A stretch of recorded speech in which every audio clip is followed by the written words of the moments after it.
हो गया। आज हम लोग पहले ये आप जान लीजिए कि भारत का भौतिक स्वरूप कैसा है। इससे भौतिक का अर्थ होता है बनावट से, शरीर से। तो जो भारत का धरातल है, यानी भारत का जो जमीनी हिस्सा है, उसकी बनावट कैसी है, हम उसको कितने भागों में बांट सकते हैं। तो भारत के धरातलीय स्वरूप को हम 5 भागों में बांट सकते हैं। सबसे पहला भाग है उत्तर का पर्वतीय भाग, देख रहे हैं।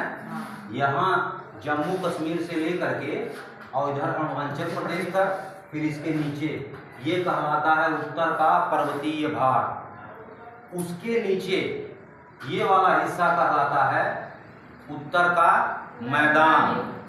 इसके बाद ये हिस्सा यहाँ, ये मरुस्थल है, यानी रेतीली जमीन है, वहाँ पैदावार पेड़ पौधे बहुत कम होते हैं, तो ये कहलाता है थार का मरुस्थल। उसके बाद यहाँ से लेकर के ये जो दक्षिण भारत का हिस्सा है, ये पठार है, तो ये कहलाता है दक्षिण का पठारी भाग। और इसके बाद ये किनारे किनारे जो मैदान है, ये कहलाता है समुद्र तटीय मैदान। लेकिन आज हम केवल उत्तर का पर्वतीय भाग पढ़ेंगे और इसके साथ साथ भारत में जितने पहाड़ हैं वो सब आपको हम बताएंगे कि भारत में पहाड़ कहाँ कहाँ हैं और किन पहाड़ों को क्या कहा जाता है। तो सबसे पहले ऊपर देख लीजिए, ऊपर ये पूरा कहलाता है हिमालय पर्वत। और हिमालय पर्वत को हम अपनी सुविधा की दृष्टि से 4 भागों में बांट लेते हैं। यानी हिमालय पर्वत कितने भागों में है? 4। ये जो ऊपर हमने लाल रंग से बनाया है, इस पूरे को हम कहते हैं ट्रांस हिमालय। क्या कहते हैं? ट्रांस का मतलब पार हिमालय। जैसे मान लीजिए आप लोग हमको देख रहे हैं, तो हमारे सिर के पीछे आपको दिखाई नहीं दे रहा है, तो समझ लीजिए कि हम हैं आगे वाले हिमालय और इसके पीछे है ट्रांस हिमालय। भारत देश से जब हम देखते हैं तो हिमालय के जो पार है उसको कहते हैं ट्रांस हिमालय। और ट्रांस हिमालय बाकी हिमालय से पहले ही बन गया था। फिर ट्रांस हिमालय को 4 हिस्सों में बांटा गया है। यानी ऊपर यहाँ हमने जो लाल रंग का बनाया हुआ है, इसमें आप देखिए 4 भागों में बटा है। सबसे ऊपर माने उत्तर, पहले है काराकोरम, काराकोरम के बाद है लद्दाख, लद्दाख के बाद है जास्कर, और इसी का हिस्सा देखिए भारत के बाहर है जिसको कहा जाता है कैलाश श्रेणी। जो कैलाश पर्वत आप सुने होंगे, शंकर जी का निवास स्थान, वो यही है। और कैलाश के बाद नीचे है पीर पंजाब। तो ये कहलाता है, ये चारों मिला के कहलाता है पार हिमालय या ट्रांस हिमालय। ये भारत से नहीं दिखाई देता है, भारत वाले उसको ट्रांस कहते हैं। और अगर चीन से देखेंगे तो हो सकता है चीन वाले हम लोगों को ट्रांस कहें। तो अब काराकोरम में सबसे ऊंची चोटी है K2। यह भारत की सबसे ऊंची पर्वत चोटी मानी जाती है। हालांकि वर्तमान में यह भारत के कब्जे में नहीं है, ये पाक अधिकृत कश्मीर के कब्जे में है और इसकी ऊंचाई है 8611 मीटर। तो भारत की सबसे ऊंची चोटी है K2, जिसका दूसरा नाम है गाडविन ऑस्टिन। अब इसके बाद ट्रांस हिमालय के बाद जो हिमालय का सबसे ऊंचा वाला भाग है, ये इसको हम कहते हैं बृहद हिमालय या हिमाद्री श्रेणी। पूरे विश्व की जितनी ऊंची ऊंची पर्वत चोटियां हैं वो इसी श्रेणी में है, बृहद हिमालय या हिमाद्री श्रेणी में। अब यह यहाँ से प्रारंभ होता है, यानी नंगा पर्वत से प्रारंभ होकर नामचा पर्वत तक जाता है।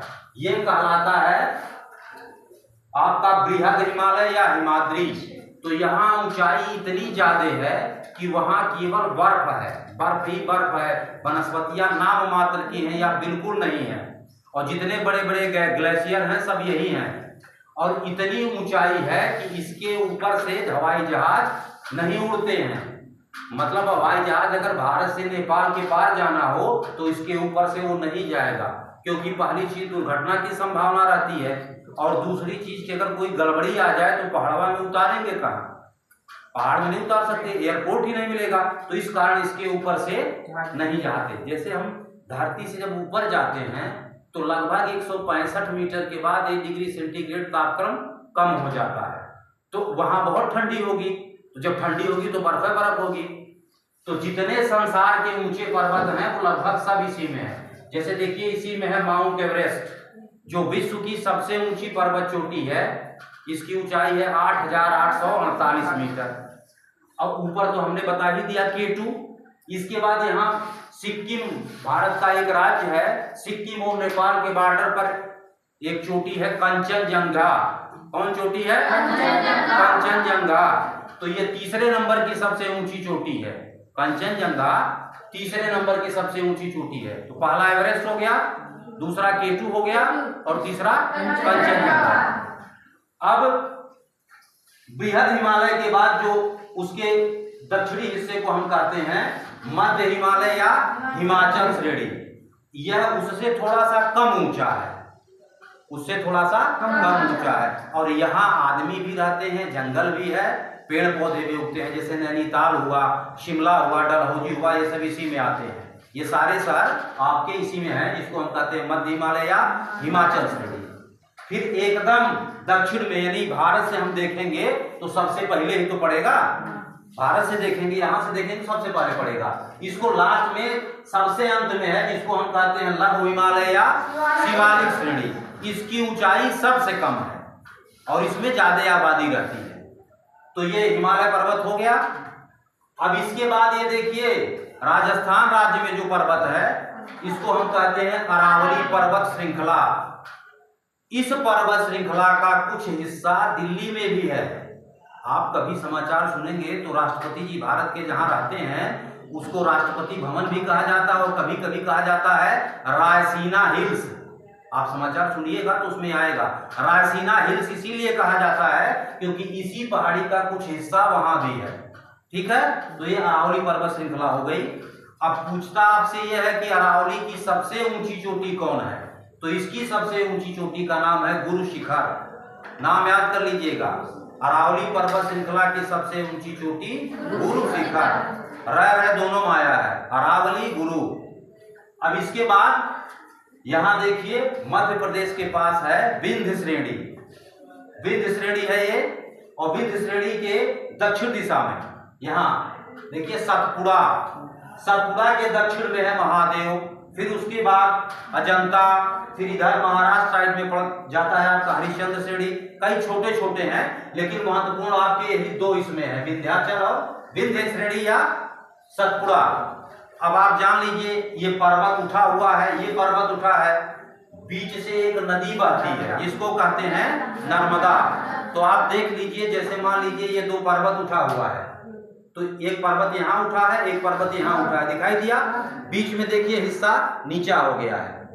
तो जब दो बल ऐसे एक दूसरे के विपरीत दिशा में कार्य करते हैं तो बीच का हिस्सा धंस जाता है। इसी धंसे हुए हिस्सों को कहते हैं हम भ्रंश घाटी, अंग्रेजी में कहते हैं रिफ्ट वैली। इसी के बीच से नर्मदा नदी बहती है। तो आप जान लीजिए नर्मदा नदी भ्रंश घाटी से होकर बहती है और वह विंध्य पर्वत और सतपुड़ा पर्वत के बीच से निकलती है नर्मदा नदी। इसके बाद सतपुड़ा और अजंता पर्वत के बीच से ताप्ती नदी निकलती है, वो भी भ्रंश घाटी में बहती है। बाकी सारी नदियां डेल्टा बनाती हैं। डेल्टा का मतलब है नदी जब समुद्र में मिलने को होती है तो कई धाराओं में बट जाती है, बीच में जो जमीन बचता है उसको हम कहते हैं डेल्टा। और एस्चुअरी, एस्चुअरी को हिंदी में कहते हैं ज्वार नदमुख। एस्चुअरी का मतलब ढलान ज्यादा है और नदी अलग अलग नहीं बटी, सीधे जा करके समुद्र में मिल गई, तब उसको हम कहते हैं एस्चुअरी या ज्वार नदमुख। तो ये नदी सीधे जाके जिसको आप कहते हैं घाप से गिर गया तो गिर जाती है। तो ये दोनों नदियां एस्चुअरी बनाती हैं। फिर इसके बाद देखिए यहाँ से लेकर के महाराष्ट्र से लेकर के और तमिलनाडु तक ये जो पर्वत श्रृंखला जाती है इसको कहते हैं पश्चिमी घाट या सह्याद्री पर्वतमाला। पश्चिमी घाट भी नाम है, सह्याद्री भी नाम है। उसी प्रकार से इधर देखिए उड़ीसा से जो दूसरी पर्वतमाला आ रही है इसको कहते हैं पूर्वी घाट। यह दोनों पर्वतमालाएं यहाँ तमिलनाडु राज्य में मिलती हैं, जिसको कहा जाता है नीलगिरी पहाड़ियां। नीलगिरी पहाड़ियों पर दोनों पूर्वी घाट और पश्चिमी घाट का मिलन होता है और यही जो है सबसे ऊंची चोटी है नीलगिरी पर्वत की, जिसको कहते हैं डोडा बेटा। तो यहाँ तो दोनों मिल गए लेकिन ये पश्चिमी घाट अभी आगे तक गया है। ये आगे जाने पर यहाँ एक पर्वत है अन्नामलाई जिसको कहते हैं। अन्नामलाई की पर्वत का सबसे ऊंची चोटी है अनाई मूडी। और यह चोटी दक्षिण भारत की सबसे ऊंची पर्वत चोटी मानी जाती है। तो आपसे कोई पूछे कि दक्षिण भारत की सबसे ऊंची पर्वत चोटी मनाई-मुडी लगभग 2700 मीटर है, 2695 मीटर। फिर अंत में जाकर के केरल राज्य में इलायची की पहाड़ियां, यानी यहाँ इलायची बहुत पैदा होता है, इसलिए इसका नाम ही पड़ गया इलायची की पहाड़ियां। यहाँ जाने के बाद ये पर्वत समाप्त हो जाता है। तो ये सारे पर्वत के नाम आप जान गए।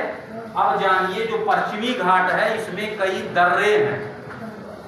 दर्रे को अंग्रेजी में पास करते हैं, और दर्रे का मतलब होता है जैसे एक पर्वत चोटी इधर है, यहाँ बना करके दिखाते हैं। जैसे मान लीजिए एक पर्वत चोटी ऐसे है और एक पर्वत चोटी इस तरह से ऐसे है, तो ये बीच में देखिए जगह बन रहा है, इसको कहते हैं दर्रा या पास। तो पश्चिमी घाट में 3 प्रमुख दर्रे हैं। पश्चिमी घाट में 3 प्रमुख दर्रे हैं। इसी क्रम से नाम याद कर लीजिएगा, थाल घाट, भोर घाट, पाल घाट। थाल घाट, भोर घाट, पाल घाट। तो थाल घाट जो दर्रा है वो मुंबई से नासिक को जोड़ता है, यानी एक सड़क बनाई गई है थाल घाट दर्रे से होकर के जो मुंबई से नासिक जाता है। तो थाल घाट याद हो जाएगा, मुंबई से नासिक को जोड़ता है, और वही सड़क घूम करके आगरा होते हुए कोलकाता तक जाती है। तो कुछ लोग ये भी कहते हैं कि थाल घाट दर्रा मुंबई को कोलकाता से जोड़ता है। तो इतनी दूर मत जाइए, यह कह दीजिए मुंबई को नासिक से जोड़ता है। फिर उसके दक्षिण दिशा में है भोर घाट। भोर घाट ये मुंबई को पुणे से जोड़ता है, पुणे जिसको पूना भी कहा जाता है। तो भोर घाट मुंबई और पुणे को जोड़ता है। इसके बाद पाल घाट यहाँ नीचे है, पाल घाट दर्रा नीचे है। यह केरल राज्य की राजधानी त्रिवेंद्रम को तमिलनाडु या के शहर चेन्नई से जोड़ता है। चेन्नई का नाम आपने सुना है।